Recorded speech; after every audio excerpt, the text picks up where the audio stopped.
And I think Hailey, after what happens at the end of season 8, she's reaching out for kind of the one stable thing, the one good thing. And she wants to hold on for dear life. Mm-hmm. And so, does it come from a genuine place? Yes. But is the motivation also coming from a dark place too? Absolutely. What can you say about where we pick up after the cliffhanger of last year?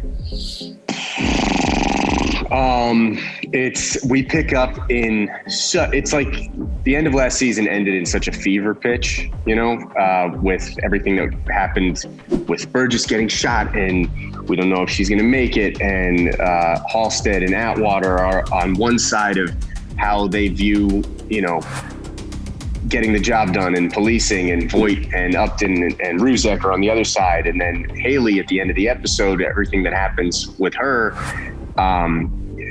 kind of being in the wrong place at the right time and the right place at the wrong time too. It's really intense. She saves the day, but also, takes this hit, on her soul kind of. And so we pick right back up where we left off, and Burgess is in the hospital. And the whole team is trying to find the killer. Little do we know, the killer has been found. So it's going to be a really fun one for the fans. Yeah, absolutely. Obviously, we know that you got proposed to at the end of last season. Totally. Ish, I guess if you can call that a proposal. I actually forgot that at one point.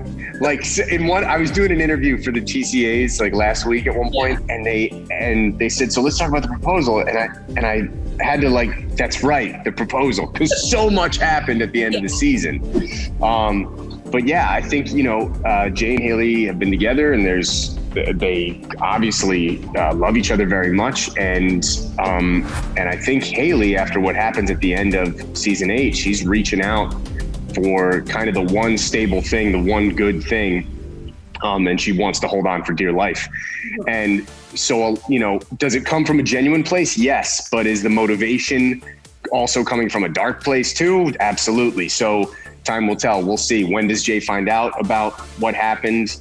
Does he connect the dots that this is why she asked him? So there's a lot of things at play. I mean, he's a pretty good detective, and it's pretty clear that she's lying and hiding things right away. So I can't imagine it would take that long. Yeah, no bull crap. Yeah.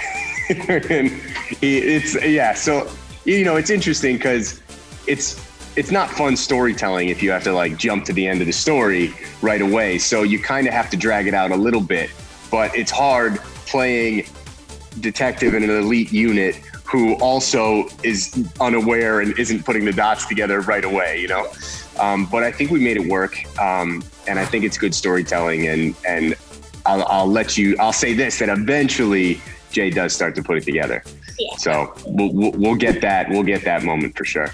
Like you had said before, obviously the way the unit runs, not everyone is on the same page with how things are right and wrong. And obviously with things going on in the world right now, you guys dove really hard into that last season. Is that theme going to kind of continue throughout this season of everyone kind of butting heads and not sure? I mean, we saw it so much last season. So is that going to be? I think this season is going to be, the unit's a family.